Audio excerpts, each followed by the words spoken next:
This is really an incredible opportunity and blessing for this community that after 20 years of our presence in Sukau, this lodge was selected this year to be part of the National Geographic new brand or eco lodges around the world.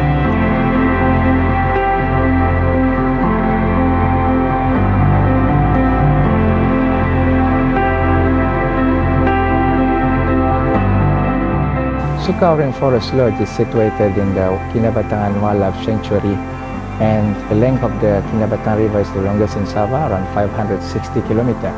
It gives us offers to see most of the wildlife, especially in the eastern part of Sabah, such as orangutan, Borneo pygmy elephants, proboscis monkey. So that is the highlights for guests that overseas coming to this place.